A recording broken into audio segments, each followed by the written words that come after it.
Hello, and I welcome you today to the Endometriosis online session. And for today, we will be looking through what exactly endometriosis means and what its health conditions are, how it affects tips, tricks, and a whole lot more. So to get started, we will go through a step-by-step process where we explain about what endometriosis is. For that, I will be sharing my screen and we will be taking it a bit light. It is a bit of a heavy topic. So since it is a heavy topic, we will be focusing more on how to get this into a lighter space so that we can all enjoy this at the maximum ability. So here, let's get started. I will be sharing my screen, and with sharing my screen, we should be able to go through all of this in absolute good pace and some exciting bonuses at the end.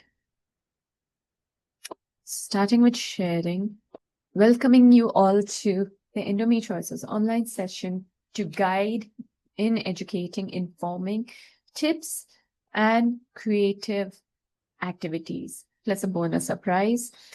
Moving forward, we move to the next bit, which is what is exactly endometriosis? What exactly is endometriosis? That is a health condition that most predominantly, yes, it is found in women, but it doesn't limit to that. So it does not have a gender. But let's start, like, what exactly, where does this term come from? So this term comes from literally misrepresentation, I can say, because it does not really speak the truth even through its name. But where we can start is that inside the uterus, there's a lining called the endometrium lining. In this endometrium lining, it thickens and it sheds every month. So there's a tissue that mimics these characteristics. It's not the same. It has no relation. It has no connection with the endometrium lining that is found inside the uterus, but it literally mimics the similar characteristics of this. So what, like I said, it thickens and sheds, right? So this tissue grows outside the uterus, outside the organ or the uterus, and disposes itself around in various parts, but predominantly again found around the reproductive area. And these little, from where I can show you here, if you can see my mouse, it's the thin lining here that sheds, and then instead of being somewhere, like I said, it has no relation, it grows outside. So it can be around the uterus, ovary, or anywhere, any other organ as well. And since some claim it is estrogen driven or hormonal imbalance, it can connect itself anywhere from organs to your nervous systemic parts and trigger around there. What it really also does is that since it's tiny pockets, like you can see a little bit here that I've given, like in a very digestible example, that these little droplets could be like the little tissues that stick around anywhere and they start filling themselves with the blood fluid or fluid, which pretty much turns into like a baguette. So moving on to the next. So as we understand what exactly these tissues are and where the term comes endometriosis from, yes, they stick around, and soon as they are found, they leave little scarring tissues around the organs and become very sticky. So even touching your nerves. There are 4 stages to this, which is the minimal, mild, moderate, and severe. Minimal is when they are disposed around, pretty much unable to be recognized through a scan as well, because they are in their very initial stage. Mild is when they start growing to a little bit in terms of centimeter. I think it pretty much is found when it is moderate, that is your 3 centimeters. Sometimes if you're very lucky to get a specialist that can detect this at its earliest form, maybe can or would be able to detect in its most mildest form, which could be like a 2 centimeter, even maybe if they have precise detailing, maybe even lesser to that. But generally, majority start detecting around the moderate to severe condition, which is stage, which is 3 centimeters to like 4 or 5. So what happens if it what's the difference between the moderate and the severe? The moderate, it's still dispositioned around, and it is still manageable in terms of reversing. Severe is when it starts touching itself to other organs, which means that if it goes more than 5 centimeters and above, there are higher chances of it, yes, leaving scarring tissues to other organs as well. And that becomes more of a higher possible chances of a um, higher pain as well as higher management that is required. So what do they do when it goes to like severe? What is the kind of solution that one might have to think or look at? That is the kind of treatment. One is, well, not in India, but in other places, they do give birth controls. You do IUD as well. Then there is surgical, a classic golden standard surgery that is called laparoscopy. Also, there is robotics. What's the difference between laparoscopy and robotics? First, let's explain what laparoscopy is. Laparoscopy is when there is a 4-keyhole surgery that has been done. The 4-keyhole involves one, to put a light, one, to inflate, and two, to find the lesions. So as it grows, these tissues grows, they're called lesions. So to find these lesions and to carefully remove them. When it is done by an actual doctor, a specialist, it is called laparoscopy. When it is done by robots, very precise precisions given, that is called robotics. So very carefully by the doctor itself, managed by this new technology to give a very precise precisions and also be a little bit more less invasive and more clear in removing the lesion particles. Now, you might ask, is that kind of the cure or is that pretty much where it gets done? Not really. It requires continuous re-evaluation and intervention. So it requires completely continuous interventions in terms of taking care of yourself, in terms of lifestyle, in terms of constantly ensuring that you're in balance and it does not reoccur and take control of your life. Now, if you have any questions, you can comment below. You can also DM. And then one more thing to keep in mind with these surgeries, even though it is a laparoscopy or robotics, doctors and specialists do not have any idea how deep your condition is until and unless they do the surgery, or the laparoscopy. So what happens is when they do the laparoscopy, there is higher chance that, not higher, but there is chances that depending on your situation of how the condition is internally, which cannot be found on an MRI, if the condition seems severe, they will have to do an open surgery on spot, bringing in a lot more expertise to deal with the situation. So this is all about the treatment. Yes, these are pretty much things that can come forth in how it's dealt with. It lacks a lot of research. It lacks 30 plus years of research. They have only started researching about this topic in the last 2 to 3 years because it lacked a lot of funding. It was also considered more of a female condition, but that is not true. So moving forward, next we talk about who does it affect. It affects 1 in 10 women, yes, millions worldwide. In a foreign country, apart from India, as you see, it takes 8 to 10 years to get diagnosed. I will not label it as one or the other nation or country because, like I said, the lack of detection can vary from any place to any place. So if the detection happens early on, it is more evident to find it early stages. Otherwise, it takes 8 to 10 years to get diagnosed, to be taken seriously. It is sometimes also misled with the appendix because it has a lot of similarities with the appendix. How is that? We will get into that once I finish this. It also affects transgender and very, very cases of men. There have been around 20 odd cases when it came to men. Similar symptoms, similar physical and mental tension arises in both. In transgender, it is also found. So it doesn't really have a gender specific in this condition. Now, to get back to what I was mentioning earlier, it is misled, yes, as appendix because many people who do have endometriosis also have another condition called adenomyosis. Now, what is the difference between endometriosis and adenomyosis, you may ask?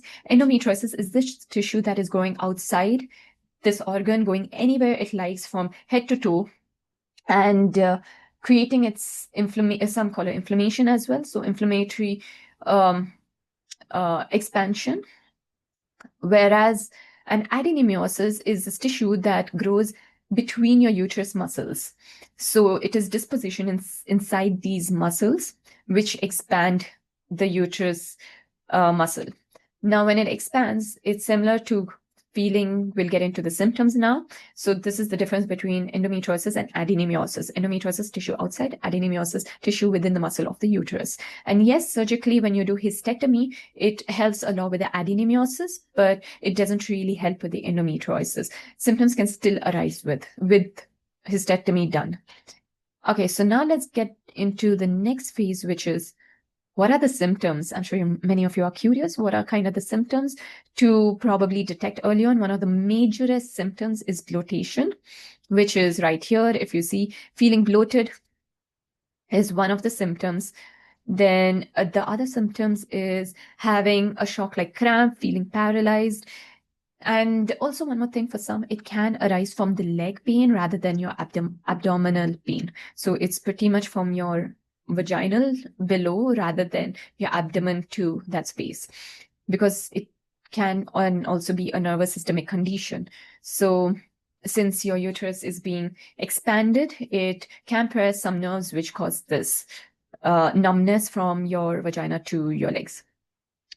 You could also feel a shock that kind of creates a very paralytic moment during your cycles that can last for pretty much 3 to 5 seconds.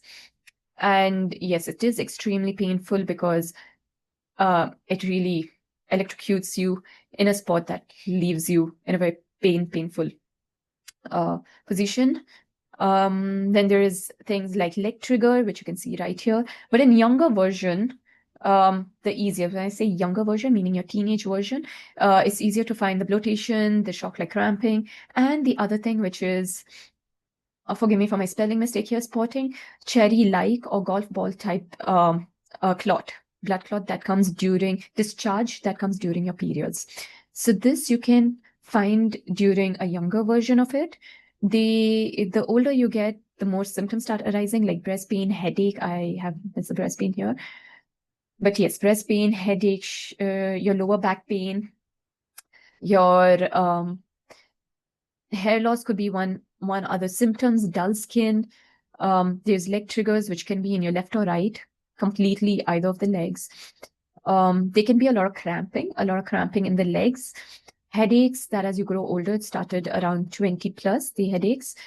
Yes, painful intercourse as well, which is also misinformed. The spottation, which I mentioned here, the cherry or golf-like, could look small pieces, could be like a big lump, or even tinier dispositions. So what does the trigger mean? When you say leg trigger or an abdominal trigger, what do you mean by these triggers? So trigger comes in the symptom of either something pricking. It can feel like something stabbing or pricking from inside. You can feel a burning sensation. You can feel like you're being scratched, like, when you get an allergy reaction or a rash. It can feel that. Some can even feel like a little buzz of electric shock. Like when you're kids, you had those electric guns or chewing gums that when you press, it gave a little shock. You can feel that internally. With the leg, yes, you can feel that, and it can take up to 10 to 15 to 20 seconds to calm down the inflammation and trigger, depending on how severe the pain is. And then, yes, headache can also have like a buzz of a certain nerve in certain area of the head. So it could be either back, it could be either the side, left or right temple side, or right at the front. And it can last for about a day, maybe a couple of hours. Yes, it varies. The pain inside of expansion, which is also missed in this part, comes later on. Expansion, what is expansion feeling like? So expansion is like feeling like a balloon that's been blown, like one of the organ is blown and it's pressing around your body, but it's internal, which is literally not visible to the naked eye, and it presses the nerves. So it kind of is extremely painful, where I would highly recommend drinking water. Cold helps me a lot. So yeah, cold. Sticky is the similar feeling that I was saying, where it's like a blown balloon and you feel like your insides are like kind of stuck, because it kind of like sticks to the pelvic wall. There are chances, yes, it sticks to the pelvic wall. So it can feel very uneasy inside. So these are a couple of symptoms. Another more symptoms that I haven't mentioned around here is the symptom of hot flashes. Again, it can feel like the mind, but it isn't the mind. And other physical symptoms are hot flashes. You can feel a lot of hot flashes. You can feel like your skin is a little pricky, like you're on a pricky grass. So a very pricky kind of feeling within your skin. You can feel like you don't want to be touched. So these are certain feelings that can arise. So how does it affect mentally? Now, you know, the physicalities of it. The shoulder trigger happened only after the surgery, not before that. So let me just clear that one. So these are all your physical symptoms. So let's go to the mental one. Now, how does it affect mentally? We always say that, okay, cycles for a regular period mentally is like more on the physicality, that you're feeling the pain, you're feeling irritated, yes. But with this, it goes more higher, which is also said that 70 to at least 60 to 70% of people going through this condition feel way more depressed than what a regular person feels depression as. When I say depression, yes, you feel like you're incapable of functioning. You feel sad and stuff, but you can get out of it and you can get yourself out of that feeling. It's just what they say as hormonal imbalance maybe, but with this condition, it takes straight from 1 to 100, not even 0, 1 to 100, where it can really impact the entire lifestyle and mind.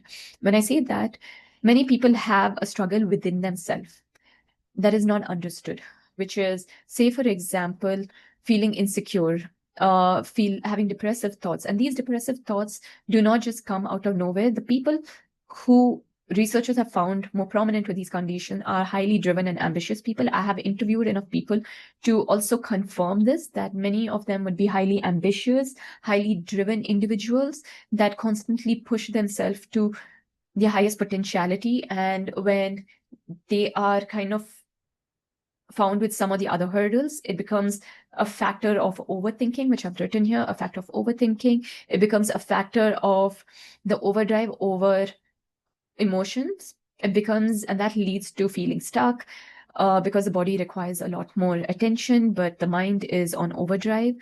There is a process of insecurity. So just because the individuals who are ambitious, driven, some even into perfectionism, end up feeling insecure because they don't feel like they are enough, which comes here to lack. So it's one after the other, spider web of thread. And then with all of this happening, it goes into self-blaming, because individuals that are ambitious and are driven also don't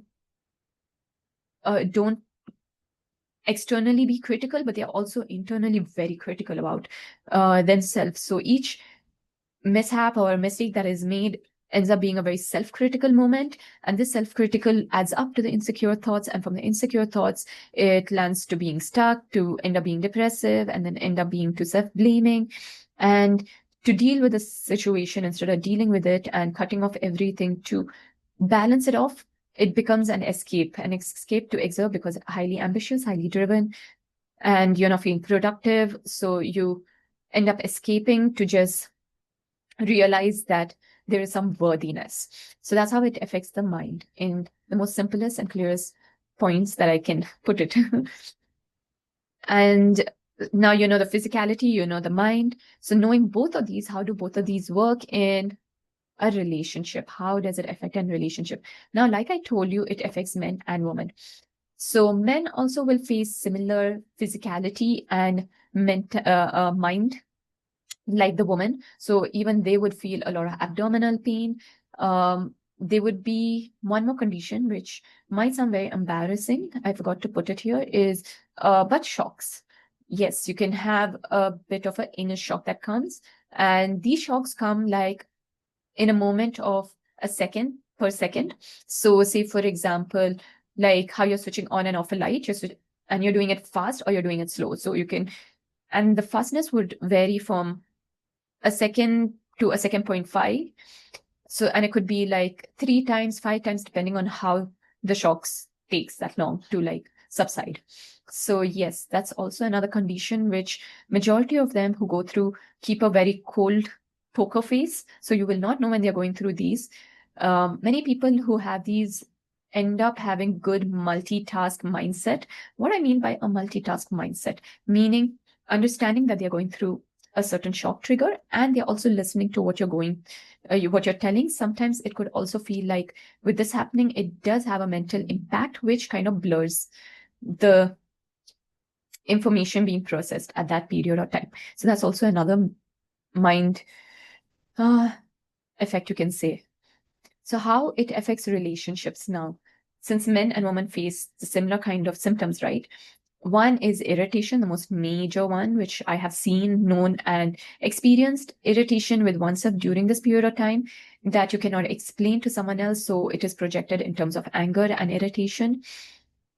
The feeling of non-touch, which I told earlier. When I say non-touch, it is non-touch of everyone, including your family members, friends, and including yourself. Sometimes even your own touch in a certain parts can feel like a discomfort. Hot flashes, yes, that is another one symptom. You can get it on an earlier stage, generally in 20s. Discomfort, that is often. So yeah, feeling of discomfort. Then lack of libido. So this affects the intercourse and sex life of the relationship. Feeling of doubt starts arising with this. The doubt of I'm not able to keep the other member happy, or I'm just not in the mood, or the hormonal imbalance. All these kind of can start affecting relationships. So there needs to be a lot of understanding between the couples, and also understanding of ways to work around this. For example, how do you find pleasurable things among each other to keep things exciting during this time?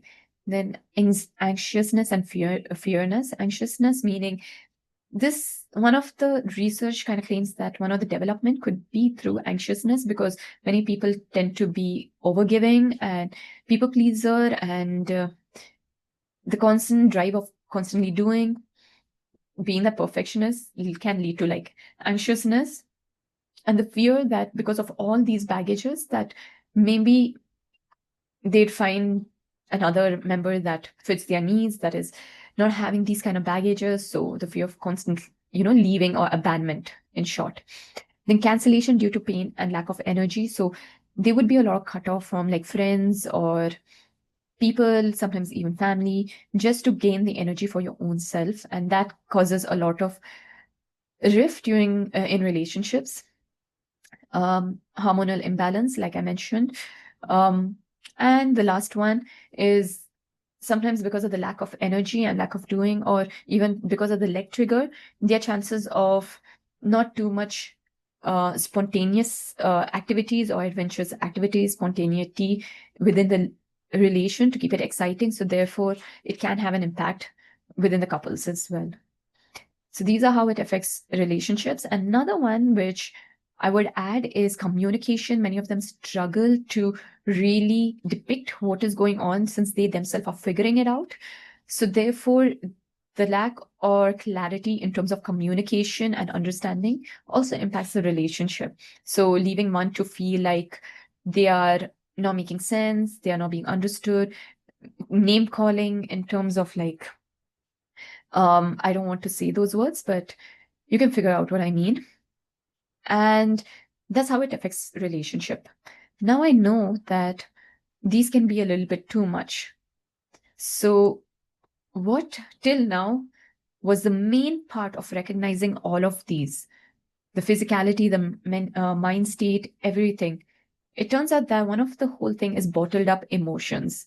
When I say bottled up emotions, it's bottled up emotions where you probably didn't, which I said in the last word, communicate or express during your lifetime of like childhood or teenage, that was constantly demeaned or suppressed or ignored, however it may be, has created this dysregulation in your nervous system. One, either they stored it and thought that was a survival mechanism that turned into a dysregulation. Say, for example, someone constantly kept treating you bad. It could be in your own household, or it could be somewhere in school. It could be a certain environment, a group of people that you have been with, a person you have been with, that instead of having a clear communication and having boundaries, there was this constant thing of it is okay or it will be okay. And the body certainly saw this "it is okay" from the threat as a survival mechanism and created this dysregulation where internally you weren't fine with it, but you didn't express it. So the body has started using that as a survival mechanism and started attacking the body instead. So that's where emotions really stand out when you start understanding. You can look at your life map as a whole series of experiences and just jot down what emotions you felt in each of these parts. And you don't have to make it super complex. You can just write your age from 1 to X, which is your, say, childhood, 1 to 8, 8 to 12, 12 to you're 13, 13 to your 19 to 20, and then post that, or even 13 to 15, 15 post to that. And you can write all the emotions that you felt around that certain period. Again, it is best that we regulate these emotions in healthy manner so we have a good relationship with ourselves, our body, worthy, and that we can shine the best. So yes, one of the major things I started realizing was how much emotions impact in all of these and how we can support each other through these emotions. So this is one technique I want to teach about self-recognition. Again, the earlier activity is on emotions that I mentioned, where you can very creatively, you can put a heart to a star, to circles, to flowers, write a 1 to the number, and then you write down the series of emotions you felt around that age, and then you go to the next one, and then you write your age from 8 to, like I said, 12. It could be a star, it could be a person, it could be a dog, it could be anything. And creatively, you write the kind of emotions. If there's a certain situation you remember clearly and the feeling of that, you can write that down too. And get as creative as possible, because I believe in creativity as a healing modality and mechanism to always bring the best out of you and elevate your emotions and energy. And each one likewise. So that is your first task in terms of emotional recognition. Your second task would be self-recognition. Now, I'll give a few moments for you to sit down and write this. And once you're done with doing that, you can pause it at here and we can move to self-recognition. Self-recognition, how we're going to do this is find yourself a very comfortable position and space. It's always important to have both the space and a position. You can sit putting your leg to the ground if you want to connect with Mother Nature and feel like you want to tie yourself that way. If you are comfortable having a cross leg, you can do that as well. So it is up to you to choose what position gives you the most comfort. So now we either cross our legs or we sit to the ground, and also, yes, a comfortable space. This space only needs to matter to you. Okay. So there is no, oh, I have to be in the room kind of only space. If the space next to your a room, the balcony feels comfortable, you can go there. If you feel like the bathroom is the most comfortable space to go, you can go there. If you feel like you just want to sit in your car or a vehicle, that's okay. You want to sit under a tree, that's your most comfortable position, that's okay. Okay, so listen to your body and find your most comfortable position.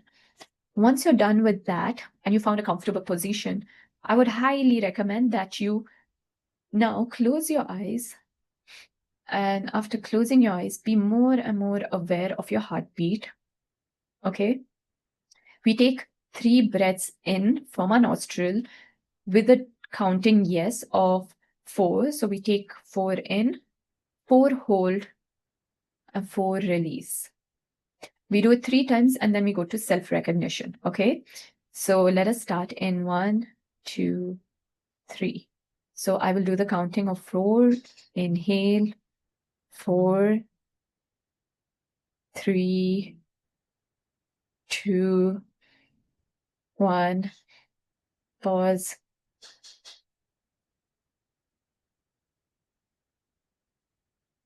Release. 4, 3, 2, 1. The release has to be from your mouth. Okay, so we did our 1. Let's do our 2. Ready? 4, 3, 2, 1. Pause. 4, 3, 2, 1. Release. 4, 3, 2, 1. I hope you're feeling much better right now. We'll do our last one. And this time we'll do 3, so a little shorter. 1, 2, 3. Hold. 3, 2, 1. Release. Okay. So now how do we do self-recognition? I feel that after this, you must be feeling much better. It's been a lot of information. So what we do is take both the hands, hold it together, right front of your heart, and say, I am inviting myself right now to recognize each part of my body in its most authentic manner. Okay. This is a little small invitation to you yourself. Now what you do is place your right hand on the front of your temple, which is your forehead, and another one can be in the back. And this will act like a scan of your body. Okay. So when we start with our temple, which is the highest intuitive channel that connects us to the higher body of our own self, of the universe, of the world. Okay. We have actually 2 channels. I will not get into this, but there are 2. So we start with our forehead, our intuitive mind. Over there, just as you scan with your eyes closed and breathing normally, try recognizing what is the kind of emotion that is coming out from there. You can scale a 1 to 5. 1 being, it's okay, it's fine, I'm not feeling distressed, I'm okay, it's very peaceful. If it's feeling like, oh, there's a lot of irritation, you can put a number. Second, if you have things that are arising that you would like to write, feel free to write it down as well. Okay, so it could be like something like I'm getting a headache, or it's being a little discomfort here, there. Yeah, you can write that down. Okay, so we will go from one part to another part. So starting with our heads, we kind of analyze the energy and everything around there, spend a good 5 minutes. Once you're done with that, you can pause this video to take that time. Once you're done with that, we move to the neck. How's your neck feeling? You can write the tension. How do you feel? Have you overshared? Have you undershared? Have you been authentic in what you're saying? What are you liking? What are you disliking? So you start ending up in each of the part with that. Then you can scale it 1 to 5 as well if you feel like, oh, you did a good job with this. Then you move to your heart. Now, when you go to your heart, the interesting thing is a lot of your desires, a lot of your connection actually comes from this space. When you meet someone or you say something, it all comes from the source of chest. Okay. So it also leads in terms of how good are you breathing.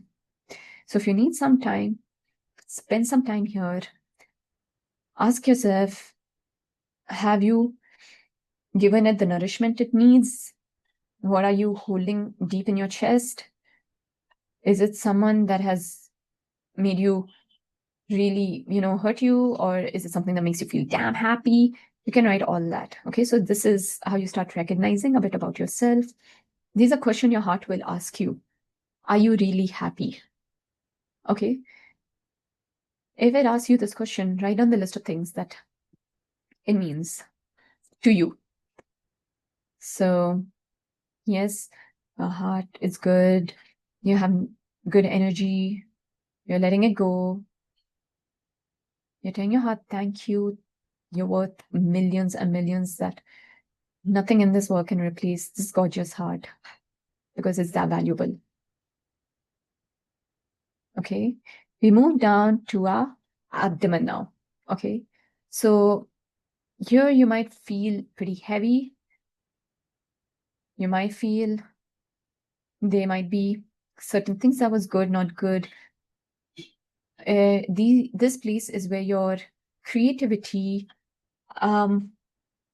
I put it as one, so your sequel and your root, because somehow both of those get the most like desired, your most driven state. Excuse me, and they get a little overloaded. So how do you bring peace over there? Okay. So how do you bring peace here? You give a lot of like affirmations then. Okay. So one, thank you for being the fire in me. Thank you for the light that you continuously shine.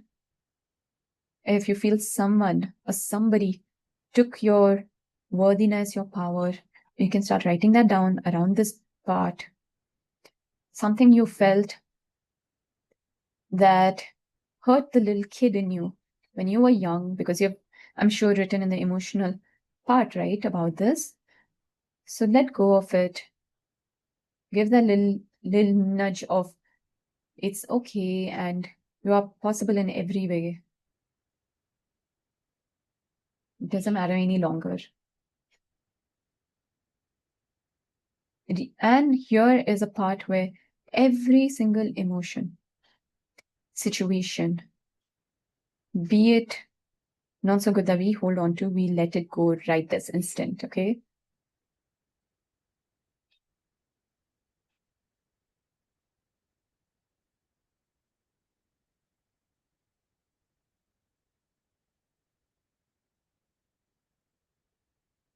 So once you're done with that, we go to the root.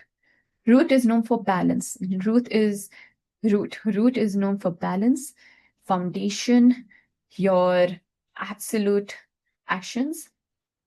It also, if not handled well, is your anger, is the fear, is the scare. All of that ties to your root. Majority of the time when someone feels unstable, it's their root, okay?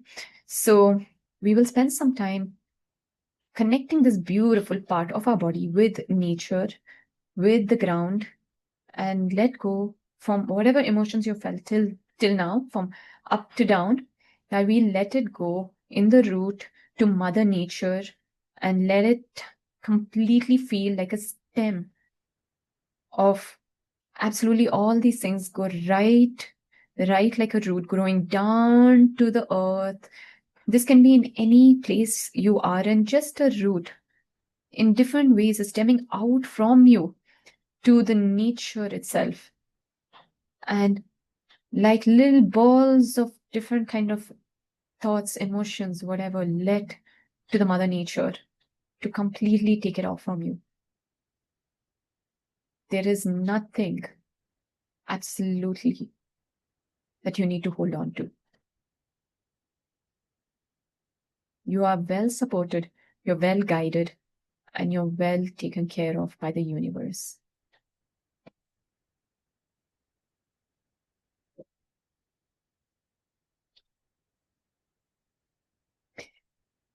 And now to the last part, which is your little beautiful toes. The little toes that took so much time to hit the ground. As a baby, you were just like swinging it up in the air. You're like little free to, have a connection with your leg to your face, to your head when you're a little kid. Have you ever thought of that? How brilliant. So now what we'll do is spend some time with this beautiful feet of ours and literally tell the feet, thank you for all that you hold on. I mean, not all that you hold on in terms of what we just released, as in holding on to keeping you continuously going. Thank you for the actions and moment. When we are tied to the ground, we are always supported. So, and also our feet carries all the points of our body. So give it a nice press around it, and you can make out when you do this pressing, does any part of your body hurt again? If it does, it means like, it needs a little bit more rubbing. That's that place, okay? So this is a self-recognition of what kind of emotions you're holding on to. And once you're done with this, you can get up in whichever place you are, just get up and shake your body, shake your hands, shake your arms, shake your little feet left to right. You can do that, yes, just to waver that all off, okay? So by now you should feel, damn, this really elevated me. can take a moment to go drink some water. I give 5 minutes. You can pause this, go drink some water. If you need to use the restroom, you can go use the restroom. Just remove all the toxins out from the body that you just had. Okay? Yeah. Once you're done, we come back and we go to the next part, which is breathing activity. So I hope that after your pee break, tea break, and all the kind of break it out that you had, that we will start fresh and new with a breathing activity. Now you'll ask me, hey Shreya, what do you mean by breathing activity? Is it what you just did? The 4 inhale, pause, and exhale? There are different kinds of breathing activity, dear darling. Okay. And the breathing activities that I'm going to share with you, right, is not only your regular, okay, this is this breathing, but they are few that we'll do today. One, because we're talking of a topic like this, which has a lot to do with your abdomen to root, you can feel a little displaced. We'll do something called, what I've written here, a fire breath. Forgive me for the last E, but yes, we will start with the fire breath. Now, what is a fire breath, you may ask? No, I'm not going to tell you to like put in some gasoline and, blow it out and fire. No. The fire or dragon or lion breath, that is called, is releasing the breath from your abdomen. And how do you do that? Now you take a deep, nice breath, okay? And when you take this nice deep breath, you take it to your abdomen. Like feel it like you're having food. How do you have when you have food or water? You like gulp it and you're like, oh, I can feel it in my tummy. Feel like that with the breathing. So take a deep breath. And when you release it, release your tongue out and release the air from your throat. So from your abdomen, it needs to come all the way up to your throat and you release it, releasing your tongue out. So how you do that? You breathe in, hold, and when you take it out from this thing, you take it from your tongue with a sigh. Did you get that? It's like you can hear the throat and you can hear the coming out. So all the way from your abdomen, you take it out your throat and you release it. You can do this up to 5 times. If you feel it's too exerting, you can do it 3 times because it's the first time. Generally, with someone who has the shoulder trigger, it can trigger your shoulder because it does for me when I do this. So that is completely normal. But you should feel very, very released from whatever. Another sign of release from body is burping. So if you end up burping, that's a good sign. It means you're really releasing certain things. Yeah, that's a very good sign. Okay, so if you're burping or having the reflex, it's okay. So ready, 1, 2, 3, we go.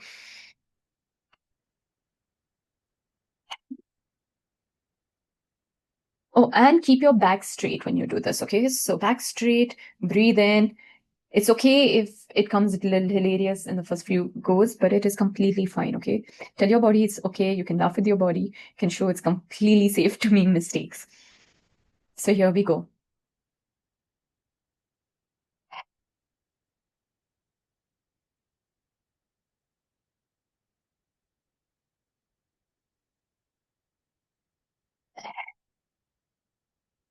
Okay, now you got this.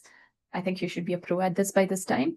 Now we do the self-affirmation breath. What is a self-affirmation? Once you do this, there's some can feel tension release from their abdomen. That is completely fine. Now, self-affirmation breath is give yourself a very tight hug.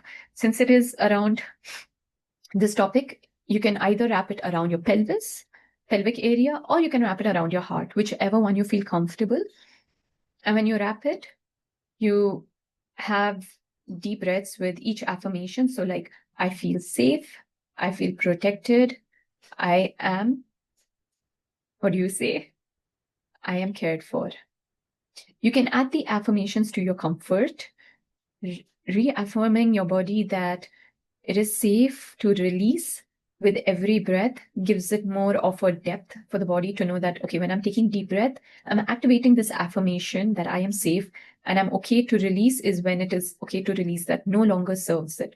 So you're taking in the breath of activation, protection, and safety, and you're releasing all the things you wrote are not necessary any longer from your cells, atoms, protons, and every single molecule of your body, okay? So we'll start now. Ready?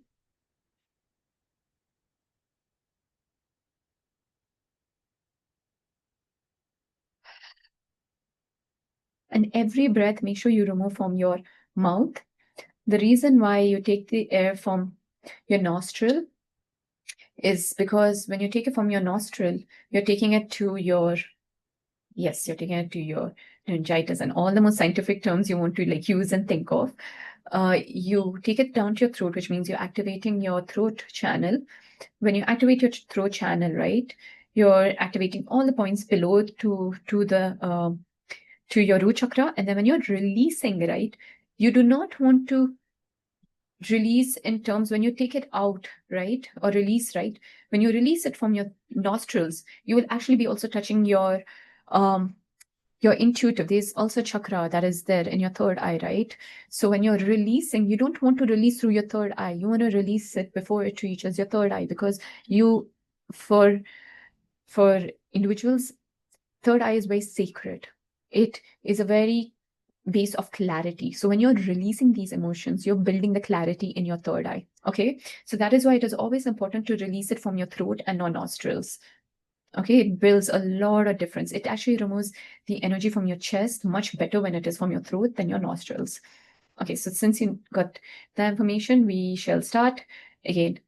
You can tell it out loud or you can breathe it in, however. I am protected. I am safe. And I am, wow, heightened. I release what no longer matters. I release that no longer serves. I release that no longer hold or tie any low vibration.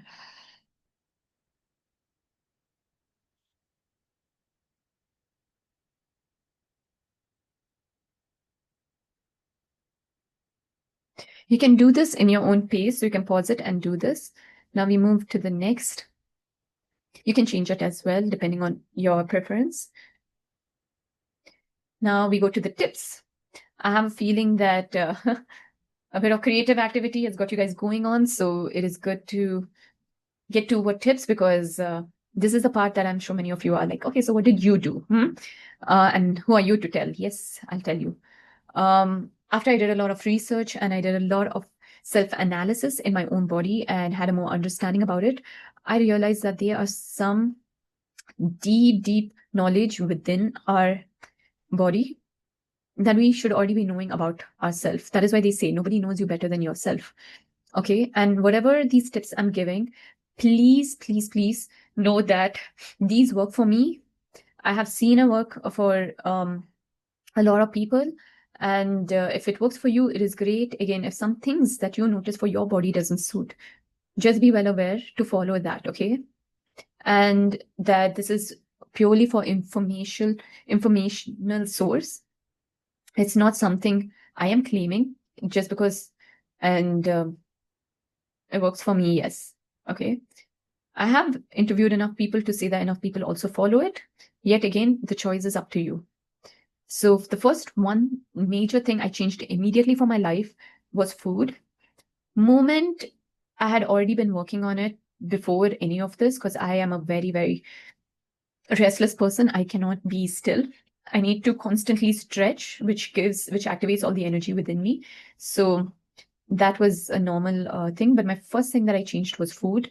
There are certain food items that I completely have avoided from my life, and it has helped me immensely with my lifestyle. It has given me a lot of energy. Yes. Then rest. Take a lot of rest. Generally, during cycle period, a minimum of 2 times rest is a must. It helps reduce the stress level and gives a lot more energy into doing pure focused work. Yeah. Stay away from technology as well. At times, the more you stay away from it, the less anxious you will start feeling. Make sure to walk. When I say make sure to walk, try finding a more natured place, a water place, something around those that would be much better. Somewhere there's even little grass. Try keeping your foot down into that. So that is what the second part is, the grounding. Yeah, that is what creates grounding. Then what is the fifth part? That is listen to your body and then mind.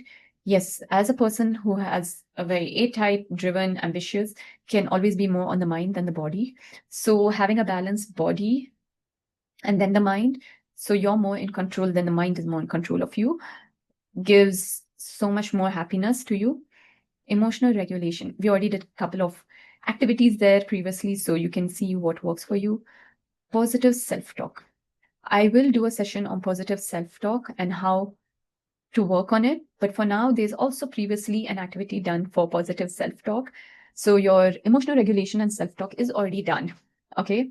Now, what does supportive environment mean? Supportive environment is family, friends, people that, again, what we call projections are other individuals. That's why we find more comfort with animals, because animals are pure forms that only see your energy body. They do not have the projections, but humans can tend to have the projections. Okay. So that's one thing to keep in mind. And they are one of the reasons and learnings for our life. So supportive environment are people or individuals that benefit you, that seek your growth and give you the comfort to be you and not a molded version of you, or that you have to, they respect you. Yes. So that's what I mean by supportive environment. Anyone beyond that should be completely immediately cut off.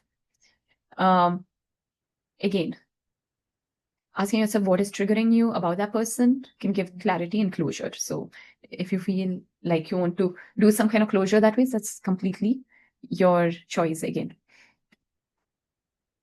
So these are some tips and tricks that I have followed and has given me a good amount of energy that you can hear me now. Did I have breathlessness? Yes, after my surgery, yes. What you hear me now is way better because of all these work. So next, I would like you and invite you to write what comforts you. That's not comforts, it's comforts. It's an O. So what comforts you, take a piece of paper and write all the things that comfort you. It could be like as basic as a blanket comforts you, holding a pillow comforts you, listening to a song comforts you, this person that you meet and speak comforts you. You can write what you feel, okay, with this one. Next, we move to food. In food, what are the foods that I kind of avoid? I have written it down here. I have also found out that these food ingredients also help a lot with autoimmune, and that's how I came to know that these really work for people with condition. Every trigger that happens is very, very draining. So here you can see I avoided cheese, I avoided dairy, I avoided soya, because soya has an ingredient that triggers your reproductory. Then red meat. So this was the hardest one for me, but the rest, yes, I have completely avoided. Another thing is having food at the earliest, meaning dinner, before 8 o'clock really helps in your gut system and bowel. Then the other thing is moment and mind. So like I said, every day I stretch, dancing, releasing. That's how you release your energy. Your sunlight in the morning, sit outside or sit next to the sun. Get some good sun into your body. Positive affirmation. The sunlight, there is a reason to it. Positive affirmation and surroundings. So like I told you earlier, and nature. So this is for your good mental state and physical state, okay? So I think you have got all the things required. And now the finalist thought, okay? What is the final thought? Communication is key. There is a best version. Not there is, you are the best version of yourself.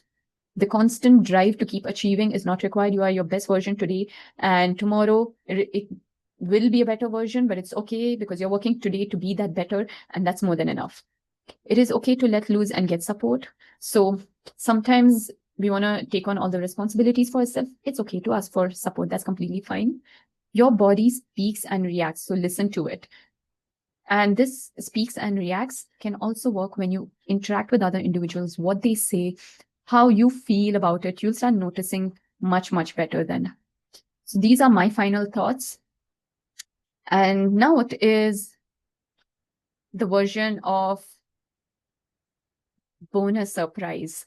We have, 10 minutes to do the bonus surprise. Are you all ready and up for it? So we have kind of completed to the very end and I hope you guys have enjoyed at this moment. We will have the bonus surprise right now. Can you guess what it is? It's a very exciting part for me to tell you that I have got my first ever sound healing tool that you would be the first individuals to actually hear it. It's not sound, it's singing bowl. So I am kind of excited for all of you to hear. I would pretty much ask all of you to close your eyes and do the 3 breath as I get prepared.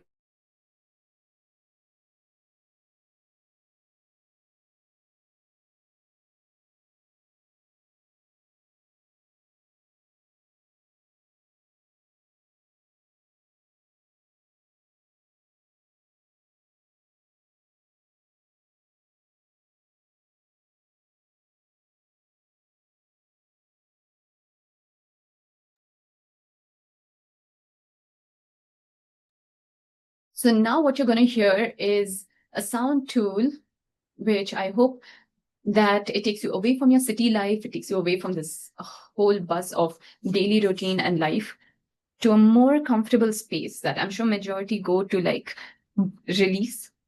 This is called, actually, why should I even tell what it is called? I just want all of you to close your eyes and picture this with me, okay? One thing is that how many of you love the beach? If you really love the beach, I would really highly recommend that when I do this session, that it takes you there where you can think about things you would like to let go in the water, things you would really like to welcome the water to bring you. So these are the two things. Oh, it's already excited. So these are the two things I would like you guys to think of. And we will do this session for 10 minutes. So you can get a tiny brief break from your time. So this is the ultimate release that I would like to welcome you to. Ready? So think of what you would like to release to the ocean, okay?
So I hope that all of you are feeling completely released. I want to thank you for attending this session and a pleasure having you here.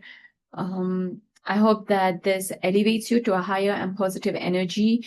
It is a total honor to have you guys. If you really found this worthy and found this absolutely working off for you, I would ask you to follow my page called Sync Asterisk in Instagram and put down your comments, share the page to your friends, and there would be many more emotional healing as well as education around this topic.